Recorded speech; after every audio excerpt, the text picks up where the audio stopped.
Panchayat web series কেন এত special ভারতবাসীর কাছে?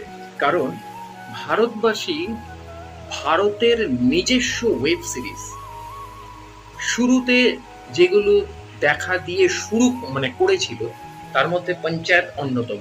যার জন্য পঞ্চায়েত একটা আবেগ। পঞ্চায়েতের প্রত্যেকটা চরিত্রর সাথে ভারতের প্রতিটা মানুষ, সে যে প্রদেশেরই হোক, সে কিন্তু রিলেট করতে পারে।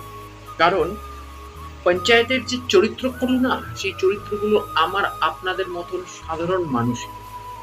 হ্যাঁ, এখানে পঞ্চায়েত আর মির্জাপুর এই দুটো সিরিজ দিয়ে ভারতবাসীর শুরুয়াত হয়েছিল ওয়েব সিরিজ দেখার। তারপরে ধীরে ধীরে প্রচুর ভালো ভালো কন্টেন্ট এসছে ভারতের ওয়েব সিরিজ মার্কেটে, বা বলিউড, মালায়ালাম ফিল্ম ইন্ডাস্ট্রি থেকে, সাউথ ফিল্ম ইন্ডাস্ট্রি থেকে, আমাদের বাংলা ফিল্ম ইন্ডাস্ট্রি থেকেও। এবং বলিউডের অন্যতম সেরা ওয়েব সিরিজ আমার কাছে কোথাও অসুর, সিজন 1 সিজন 2 দুটোই। কিন্তু পঞ্চায়েতের আবেগ কিন্তু আলাদা। কারণ ওই যে বললাম, প্রত্যেকটা ওয়েব সিরিজের মধ্যে একটা চরিত্র বা কিছু ঘটনা একটু সুপার ন্যাচারাল বা একটা লার্জার দ্যান লাইফ বা সিনেম্যাটিক ফিল্ম্যাটিক থাকে। কিন্তু পঞ্চায়েত কোথাও একটা আত্মপান্ত মাটি, একদম মাটির সোদা গন্ধের চরিত্র। পঞ্চায়েতের সচিব জি করে জিতেন্দ্র কুমার এখন একটা অন্যতম স্টার। কারণ জিতেন্দ্র কুমার ভেরি রিসেন্ট সৌরভ শুক্লা ড্রাইডে করলো, ড্রাইডে একটা সিনেমা, এবং সেই সিনেমাটার পর সে পঞ্চায়েত সিজন 3 দিয়ে আবার কাম ব্যাক করলো। কিন্তু পঞ্চায়েতের 1 এর জিতেন্দ্র আর আজকের পঞ্চায়েতের 3 জিতেন্দ্রর মধ্যে কিন্তু প্রচুর পার্থক্য এসছে, তার ম্যাচিউরিটি লেভেল, তার লুকসে।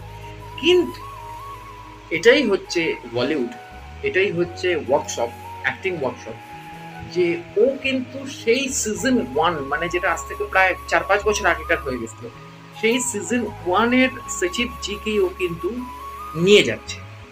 এবং এইটা কোথাও ও যখন জিতেন্দ্র যখন পঞ্চায়েত 1 করেছিল, তখন ও নিউ কামার ছিল, একেবারেই নিউ কামার। কিন্তু আজকের জিতেন্দ্র কুমার কিন্তু ওয়ান অফ দ্য স্টার বলিউডের। কিন্তু সেই জায়গা থেকে দাঁড়িয়ে ও কিন্তু নিজেকে ভেঙে চুরে তছনছ করে তার প্রথম যে চরিত্র, প্রথম জীবনের যে চরিত্র, সেই চরিত্রটাকে কিন্তু সে টেনে নিয়ে যাচ্ছে। তো এই ওয়ার্কশপটা আমাদের বাংলায় কোথাও প্রয়োজন, প্রত্যেকটা মুহূর্তে প্রয়োজন, প্রত্যেকটা দিন প্রয়োজন। তো যাই হোক, পঞ্চায়েতকে নিয়ে কথা হচ্ছিল। পঞ্চায়েত কেন এত স্পেশাল? কারণ পঞ্চায়েতের প্রধানজির চরিত্র রঘুবীর যাদব। রঘুবীর যাদবের প্রথম ছবি কিন্তু আমাদের বাঙালি ডিরেক্টর রাজা সেনের হাতে দামু সিনেমার মাধ্যমে, এবং দামু ন্যাশনাল অ্যাওয়ার্ড উইনার হয়েছিল। আপনাদের মনে আছে আমাদের ছোটবেলাকার ছবি দামু, তখন আমরা খুবই ছোট। তো একটা হাতিকে নিয়ে গল্প ছিল দামু। তো রঘুবীর যাদব তখন থেকে আমাদের একটা চোখের মণি, প্রায় ছোটদের, 90s কিডদের, বা 80-র দশকের শেষ বা 90s কিডদের কাছে একটা আলাদা জনপ্রিয়তা রঘুবীর যাদবের কাছে, অন্তত বাঙালিদের কাছে একটা আলাদা জনপ্রিয়তা আছে। তারপরেও রঘুবীর যাদব 1942 লাভ স্টোরিতে ওরকম একটা ইম্পর্টেন্ট রোল করেছিল, অনিল কাপুরের গাড়ির ড্রাইভারের চরিত্র। তো সেই রঘুবীর যাদব আরো অনেক চরিত্র করেছে। কিন্তু পঞ্চায়েতের প্রধানজির ক্যারেক্টার কোথাও যেন একটু স্পেশাল। নীনা গুপ্তা, যার ব্র্যান্ড ভ্যালু এত মারাত্মক যে নীনা গুপ্তার সাথে লেকিন করার সময় বা রুদালি করার সময় ডিম্পল কাবাডিয়ারও একটা ক্লাস তৈরি হয়েছে। কারণ নীনা গুপ্তা তখন কিন্তু ওয়েস্ট ইন্ডিজের বিখ্যাত প্লেয়ার, তার সাথে কিন্তু সম্পর্ক ছিলেন এবং তাদের মধ্যে বিয়ে হয়। কিন্তু সেই নীনা গুপ্তা যখন পঞ্চায়েত করছে একজন দেহাতি মহিলার চরিত্রে, তখন তাকে কিন্তু আপনি ধরতে পারবেন না যে ওরকম একটা আল্ট্রা মডার্ন মহিলা, যে কিনা আজও প্রায় আল্ট্রা মডার্ন ড্রেস করেন, সে ওরকম একটা দেহাতি মহিলার চরিত্র এবং ফাটাফাটি কাস্টিং করে দিয়ে বেরিয়ে চলে যাচ্ছে। এইটাই হচ্ছে বলিউডের ওয়ার্কশপ। আমি বারবার বলবো, অ্যাক্টিং ওয়ার্কশপের উপর কিচ্ছু হয়। কারণ একটা চরিত্রকে ভেঙে গুড়ে একটা ব্যক্তি চরিত্রকে ভেঙে গুড়ে তছনছ করে দিয়ে তার ভেতর ছবির চরিত্র বা গল্পের চরিত্রটাকে ঢুকিয়ে দেওয়া, এটা কিন্তু স্টারডাম নয়, এটা অভিনেতার কাজ। এবং সেই জায়গা থেকে দাঁড়িয়ে পঞ্চায়েতের প্রত্যেকটা চরিত্র। এবারে আসি বিকাশের চরিত্র, যে সহায়ক। এই বিকাশ এমন একটা চরিত্র যে সদা হাস্যময়, অপমানেও হাস্যময়, টেনশনেও হাস্যময়। মানে অনেক সময় বিকাশকে দেখতে বসলে আমার স্বর্গীয় বাবার কথা মনে পড়ে যায়, কারণ আমার বাবা ছিল সদা হাস্যময় ব্যক্তি।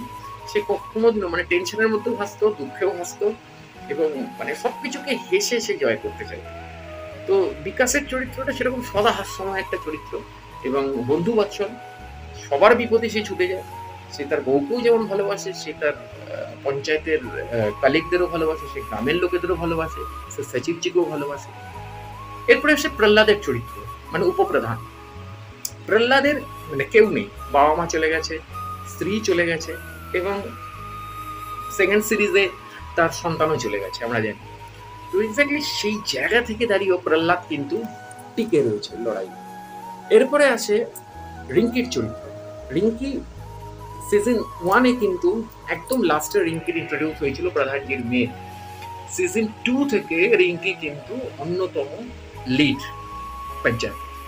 তো এই যে পুরো গল্পটা, এটা আমরা আরো রিলেট করতে পারি কলকাতার লোকেরা, কারণ যারা কলকাতায় ট্রেনে যাতায়াত করেন না, মেন লাইনের ট্রেনে, মানে অন্তত শিয়ালদার থেকে মেন লাইনের ট্রেনে যারা যাতায়াত করেন না, তাদের কাছে অনুভূতিটা আলাদা হতে পারে। কিন্তু আমরা শিয়ালদার মেন লাইনের ট্রেনে যাতায়াত করেছি, তো সেই জায়গা থেকে দাঁড়িয়ে বালিয়া এক্সপ্রেস একটা খুব মানে হটেস্ট ট্রেন আমাদের কাছে, কারণ শিয়ালদা থেকে বালিয়া খুব ফাস্ট আপনাদেরকে আপনাদের জাংশন স্টেশনে পৌঁছে দিতে সক্ষম।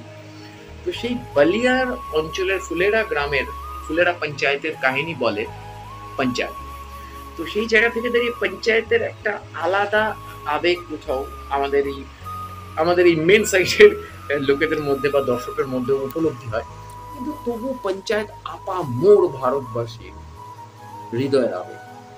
পঞ্চায়েতের আরেকটা সবচেয়ে বড় স্পেশালিটি, আরেকটা নয়, সবচেয়ে বড় স্পেশালিটি হচ্ছে খুব কঠিন তত্ত্ব, খুব কঠিন বিষয়গুলোকে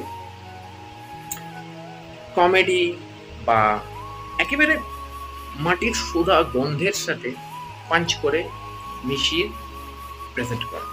মানে খুব খুব ইম্পর্টেন্ট পয়েন্ট। যেমন মানে আমরা থার্ড সিজনের একটা ইনসিডেন্ট বলবো পরে, থার্ড সিজন রিভিউর সময়।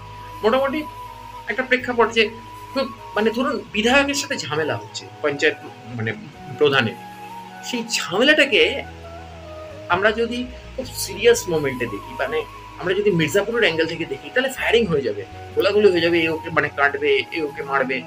কিন্তু পঞ্চায়েতে কিন্তু ওটাকে একটা কমেডি বেস দিয়ে দেওয়া, একটা মজা।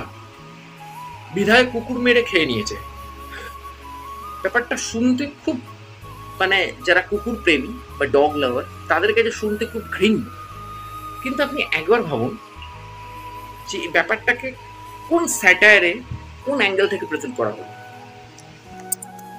তো এরকম আরো প্রধানমন্ত্রীর আবাস যোজনা নিয়ে সমস্যা, বা নাম রেজিস্টার মানে বাচ্চার নাম রেজিস্টার নিয়ে সমস্যা, সেই সমস্যা প্রত্যেকটা সমস্যাকে এত কমেডি, এত সুন্দর কমেডি ভাবে প্রেজেন্ট করা ভাবা যায়। পঞ্চায়েতের প্রত্যেকটা সিজনের প্রত্যেকটা এপিসোড আমরা এক একটা সাবজেক্টের উপর দেখেছি। তো সেই জায়গা থেকে দাঁড়িয়ে পঞ্চায়েত ভারতবাসীর কাছে খুব স্পেশাল একটা সিরিজ। কঠিন কথা, বাস্তব কথাকে মজার ছলে এবং ক্যাজুয়ালি কি করে ডেলিভার করতে হয় সেটা পঞ্চায়েত আমাদেরকে শিখিয়েছে। এবং কোথাও আমি যেটা বললাম, ভারতের ওয়েব সিরিজ মার্কেটের মানে পূর্বসূরি হচ্ছে কিন্তু এই পঞ্চায়েত, মির্জাপুর। এরা পঞ্চায়েত আর মির্জাপুর কিন্তু একই রাজ্যের গল্প, কিন্তু দুজনের ডিফারেন্সই প্রচুর।